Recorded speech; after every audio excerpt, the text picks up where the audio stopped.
Hello students, welcome to EPG Pathshala. I am Dr. Dipesh Agarwal, working as an assistant professor in the Department of Food and Nutrition, Lady Irwin College, University of Delhi. In this module, we will study about the preparatory operations followed in fruit and vegetable processing industries. Now, preparatory operations are those operations which transform the raw material into such a form that can be efficiently packed into the containers. So, we'll learn about what are the product attributes that affect the preparatory operation and what are all the stages and the unit operations to be followed to having the maximum or the efficiently processing of fruits and vegetable for further production. So, we'll start with the introduction. Preparatory operations are those processes which transform raw material into a form that can be packed efficiently into appropriate containers. The selection of raw material as well as selection of preparatory operations should be done in such a way so as to minimize the waste and to maximize the product yield. The raw materials represent a major cost factor. Hence, it is very important to procure the raw material that comply with the specification laid down by the manufacturer of the plant so as to minimize the defect levels. Since preparatory operations generate labor and plant cost, it is essential that these steps must be carefully designed in order to decrease the defect level and hence decrease the overall cost. Now, this slide shows the product attributes that affect the preparatory operation. It includes the size and shape of the fruit and vegetable, color, texture and functional properties, maturity, mechanical damage, infestation by insects, animal, fungal and microbial damage, and presence of extraneous or the foreign matter. Now, this shows the flow chart showing the different stages which are followed in the preparation of fruits and vegetable. This includes the reception of the raw material followed by inspection, cleaning and washing, sorting and grading, peeling, size reduction and blanching. We will discuss all these stages in detail in the next slides. Now, reception and storage of raw material. All lots of raw material should be inspected for evidence of spoilage or insect infestation at the time of delivery to the plant. Problem of spoilage should be dealt with before the product is brought into the plant in order to avoid contamination of other raw material. As soon as the raw material arrives at the plant, sampling and testing should be carried out to determine compliance with the mutually agreed upon specifications. Raw materials may have to be stored in the plant due to a number of factors such as due to temporary oversupply of raw material or due to temporary power cuts or due to spread of the production over a longer period, such as in case where the processes are semi-automatic or in the case where mixed products with different harvest dates are to be canned, such as in case of peas, potatoes, carrots and beans. Special attention should be paid to the design and construction of storage areas and rooms to facilitate their cleaning and to prevent infestation and contamination. Fruits like strawberry, peach, plums and apricot should be processed as soon as they are received, because if they are stored, there will be an appropriate loss of quality which in turn will affect the yield and final product quality. Vegetables like tomato, mushrooms, lettuce can be stored for short periods under refrigerated conditions. Refrigeration or cooling units can also act as dehydrators if relative humidity is not controlled. Hence, the products that are stored under refrigerated conditions should be packaged properly, otherwise there will be excessive quality deterioration. Root vegetables such as potato and fruits like apple, pear, etc. can be stored in bulk. Potatoes are generally stored in the dark to discourage budding. Fruits are generally stored under controlled atmosphere and low temperature to delay maturation, onset of senescence, as well as to prevent accumulation of heat due to respiration. Now, coming to the cleaning. Cleaning is an effective method of reducing food wastage, improving the economics of processing and protecting the consumer. The main purpose of cleaning is to remove undesirable foreign material, and it should be designed to obtain complete removal of separated contaminants and avoidance of recontamination, maximum separation efficiency consistent with minimum wastage of desirable material, minimum quantity and concentrations of residues. Cleaning should take place as soon as possible opportunity in a food process to prevent damage to subsequent processing equipment by stones or metals, to prevent time and money from being spent on processing contaminants which are then discarded, and also to prevent subsequent loss of remaining bulk by microbial growth during storage or delays before processing. The selection of a cleaning method is determined by the nature of the product to be cleaned, the types of contaminant to be removed, and the desired condition of the cleaned material. There are broadly two types of cleaning methods which are generally used either singly or in combination, and they are dry cleaning and wet cleaning.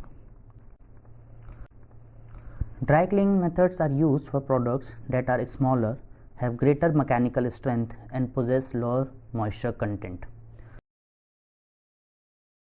The main advantage of dry cleaning method are that these methods are generally inexpensive and involve cheaper equipment than wet milling methods and produce a concentrated dry effluent which may be disposed of more cheaply, but it suffers from various disadvantages such as it is prone to production of dust which can be a source of product recontamination and in some cases a fire and explosion hazard. The main groups of equipment used for dry cleaning are aspirators, magnetic separators, separator based on screening of foods, forced air separators or aspirators use large quantities of low pressure air and consume considerable energy. Control of dust is necessary for safety and health reasons and to prevent the spread of contaminants. This method should not be used for products which are sensitive to oxidation. Magnetic cleaning is generally used to remove magnetic contaminants that can damage preparatory equipment from the raw materials. Rotating or stationary magnetic drums, magnetic belts, magnets located over belts carrying the food through which the food is passed are used involving permanent and electromagnets.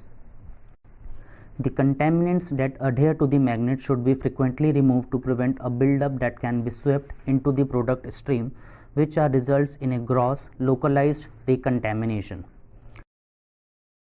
Screen removes contaminants that have sizes different from the product. A screen is a frame is the simplest form used, which has now been largely replaced by continuous types such as centrifugal screens and the flatbed screens. Cleaning by abrasion between food particles or between the food and moving parts of a cleaning machinery is used to loosen and to remove adhering contaminants. Trommels, tumbler vibrators, abrasive disc and rotating brush are used for this purpose. Attention should be paid to dust removal to limit recontamination, protect operators and prevent dust explosion. Other newer methods of cleaning include electrostatic cleaning, radioisotope separation as well as X-ray separation. Screen removes contaminants that have sizes different from the product. Now coming to the wet cleaning. Wet cleaning is more effective than dry cleaning for removing soil from root crops or dust and pesticide residues from soft fruits or vegetables. It is also dustless and causes less damage to foods than dry methods. Different combinations of detergents and sterilizers at different temperatures allow flexibility in operation. Use of warm cleaning water may accelerate chemical and microbiological spoilage unless careful monitoring is done over washing times and subsequent delays before processing. The main disadvantage of these methods is that these methods produce large volumes of effluent which have high concentration of biological oxidation demand, that is BOD, and chemical oxidation demand, that is COD. Hence, this requires an additional effluent disposable cost.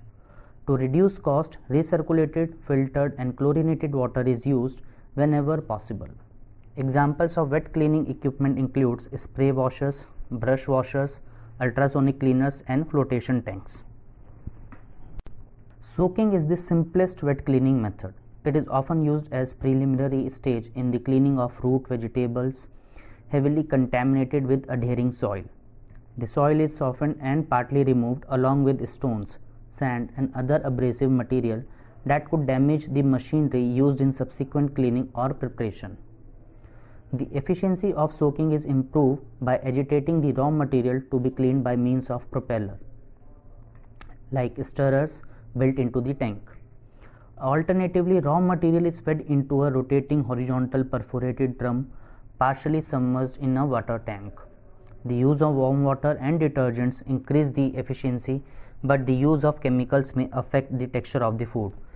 For example, sodium hexametaphosphate soften peas, while some metal ions soften peas and peaches destined for canning. Chlorination is used to decrease bacterial load of water in the soak tank. However, high levels of chlorine affects the food. Example, potatoes develop blackened flesh. Spray washing is one of the most widely used method for wet cleaning of fruits and vegetables. The surface of the food is subjected to water sprays. The efficiency of spray washing depends on several parameters such as water pressure, volume of water, temperature, the distance of the food from jets, the time of spraying, and the number of spray jets used. A small volume of water at high pressure is the most effective combination. This method may have a disadvantage in case of ripe fruits such as strawberries and tomatoes, which may get damaged during the process. Sound waves of frequency above 16 kHz are used for ultrasonic cleaning. When a fluid is exposed to ultrasonic waves at frequencies in the range of 20 to 100 kHz, a rapidly alternating pressure in the path of the waves is created, which leads to the rapid formation and collapse of bubbles in the fluid. These effects, called cavitation and decavitation, cause the release of energy, causing a violent agitation of the particles immersed in the fluid. This phenomena is used to loosen the dirt adhering on the surface of vegetables and grease and wax on fruits. Flotation washing method is based on the differences in buoyancy of the desired and undesired parts of the raw material to be cleaned. For example, rotten apples sink in the water and are removed by fuming the fruits in a tank and collecting the good fruit as overflow.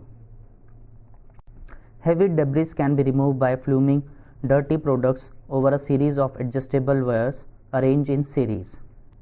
The less buoyant contaminants are trapped by the wires and they remain behind, leaving the product contaminated only by material of same or greater buoyancy, which can be separated by passage over a vibrating screen under water sprays. Flotation washer effectively removes stones, dirt, and plant debris from peas, beans, dried fruits, and similar materials. Sorting may also be regarded as a separation operation based in the differences in physical properties of the raw material or products. It is an important operation in controlling the effectiveness of many processes in food industry. Separation based on single properties such as colors, shape, size, or weight of the raw material are generally considered as sorting operations. For example, sorted fruits and vegetables are better suited for mechanized operation of peeling, pitting, and blanching. Sorting methods include weight sorting, size sorting, shape sorting, and color sorting. The weight of a food product is proportional to the cube of its characteristic dimension, and hence weights sorting is more precise compared to dimensional sorting. Fruits such as apples, pears, and citrus fruits, vegetables such as potatoes, carrots, and onions are sorted by weight. Now coming to the size sorting. Two types of screens are used for size separation, such as variable aperture screen using cable, belt, roller, or screw sorter, fixed aperture screen using stationary, vibratory, rotatory, gyratory, or reciprocating screens. Now coming to the shape sorting. Usually this method is adopted when raw materials contain undesirable material even after size or weight sorting and cleaning is done. The raw material to be sorted is fed into an upward moving belt held at an inclination. The smaller shaped fruits easily rolls down while desired material moves upward along the belt and is discharged at the upward stream. Now coming to the sorting based on the color. It uses optical properties of foods to separate desired materials from contaminants. Optical properties such as reflectance and transmittance of foods are useful in number of ways. Reflectance properties are used to indicate raw material maturity, presence of surface defects, extent of heat processing. Transmittance properties of foods are useful in indicating the internal properties of food such as ripeness and presence of any core defects in fruit and vegetables. The color sorter function on the basis of photometric scanning of each food unit as it moves past or rotated before a photocell. The signal generated by the photocell is compared to an adjustable preset standard signal automatically, and by deviation between the two signals is amplified and used to activate the sorting gear. Now coming to the grading of fruits. Grading is the quality separation on the basis of an overall assessment of those properties which affect the acceptance of the raw material for processing and finished food product for consumer acceptance and safety. It strictly means assessment of overall quality of food using a number of attributes. For examples, apples are graded with the assistance of colored cards that show the required characteristic of different grades in terms of color distribution across the fruit, surface blemishes, and the size and shape of the fruit. Peeling is used in the processing of many fruits and vegetables to remove unwanted or inedible material and to improve the appearance of the final product. The main consideration is to minimize cost by removing as little of the underlying food as possible and reducing energy, labor, and material cost to the minimum. The peeled surface should be clean and undamaged. There are 5 main methods of peeling, that is flash steam peeling, knife peeling, abrasion peeling, caustic peeling, and flame peeling.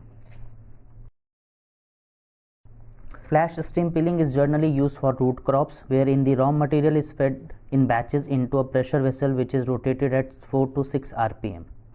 High pressure steam is introduced and all food surfaces are exposed to the steam by the rotation of the vessel for a predetermined time, which differs according to the type of the food. High temperatures causes rapid heating of the surface layer, but the low thermal conductivity of the product prevents further heat penetration and the product is not cooked. The pressure is then suddenly released, which causes steam to form under the skin and the surface of the food flashes off. Most of the peelings are discharged with the steam and the water sprays are needed only to remove any remaining traces. Many advantages of this method include lower water consumption, minimum product loss, good appearance of the peeled surface, high throughput, and the production of a more easily disposable concentrated waste. Knife peeling is particularly suitable for citrus fruits where the skin is easily removed by pressing the stationary blades against the surface of a rotating fruit and vegetable. In abrasion peeling, food is fed into a carborundum rollers or placed into a rotating bowl which is lined with the carborundum. The abrasive surface removes the skin, which is continuously washed with running water. The main advantage of this method include low energy cost since this operates at room temperature, no heat damage, low capital cost, and a good surface appearance of the product occurs. The major limitation of this method are a higher product loss than flash peeling, production of large volumes of dilute waste which are difficult and expensive to dispose of, as well as relatively low throughputs as all pieces of food need to contact the abrasive surfaces. Caustic peeling uses a dilute solution of sodium hydroxide heated to 100 to 120 degrees Celsius. Food is dipped in 10% sodium hydroxide and the softened skin is removed with the rubber disc or rollers. These processes reduce water consumption and product losses and give a concentrated skin waste which can be disposed of easily. Flame peeling is generally used for products like onion and garlic which have an outer paper shelf. Now in this method, peeler consists of a conveyor belt which carries and rotates the food through a furnace heated to 100,000 degrees Celsius. As the product moves in, root hairs and the outer paper shelf is burned off and the charred skin is removed by high pressure water sprays. Average product losses using this method are about 9% and the common temperature followed is around 1000 degrees Celsius. Now coming to the size reduction. Size reduction or comminution is the unit operation in which the average size of solid pieces of food is reduced by the application of grinding, compression or impact forces. The main reason for size reduction are to obtain particles that can easily and effectively packed into containers for canning to produce particles that have almost a regular shape and size to facilitate the efficiency and uniformity of the thermal process to present the final product in an attractive form to the consumer. Different methods of size reduction include chopping, cutting, slicing and dicing. Now fruits like plums, prunes and cherries are pitted and used for canning. Other fruits such as peaches, apricots and pears which have stones are cut into halves along their longitudinal axis. Some fruits are also divided into approximately 4 equal parts. Now other fruits may be sliced or cut into pieces with uniform size and shape such as cubes. Now coming to the next unit operation, that is the blanching. Now blanching is one of the main methods used to destroy enzymatic activity in vegetables and some fruits prior to further processing. It is not intended as a sole method of preservation but as a pre-treatment which is normally carried out between the preparation of raw material and the later operations. The factors that influences blanching time are type of fruit or vegetable, size of the pieces of the food, blanching temperature and method of heating. The two most widespread commercial method of blanching involves passing food through an atmosphere of saturated steam or passing the food through a hot water bath. The yield of food from the blanching operation is the most important factor in determining the commercial success of a particular method. In some methods, the cooling stage may result in greater losses of product or nutrients than the blanching stage, and it is therefore important to consider both blanching and cooling when comparing different methods. Blanching inevitably causes some changes to sensory and nutritional qualities. It causes a modification of the tissue structure. Flexibility of many products is increased by the application of moist heat, which facilitates the packing operation with a minimum of physical damage and permits a greater weight to volume ratio. Hence, it is important in control of the fill of the container. Similarly, intercellular air as well as gases are removed during blanching, which prevent difficulty during retorting and the affect the attainment of F value during thermal processing. F value, as you know, is important to ensure the safety of the food from microorganisms. Also, blanching helps in reduction of superficial microbial and chemical contamination, especially the pesticide residues. It also helps in enzyme inactivation, which prevents any adverse effect in color, flavor as well as textural changes. Let's summarize this. Through this module, we were able to understand the different preparatory operations followed in fruit and vegetable processing industry. The different preparatory operations are mostly dependent on the product attributes such as color, size, shape, infestation, etc. The preparatory operation starts from the receiving of fresh fruits and vegetable till blanching, followed by the packaging. In this, we had learned about the different cleaning procedures such as dry and wet cleaning, different sorting mechanisms based on the shape, size, color, different size reduction treatments such as slicing, dicing, and the last one is the blanching, which is the most important procedure or a unit operation done in fruit and vegetable processing to inactivate the spoilage causing enzymes and microorganisms. Thank you.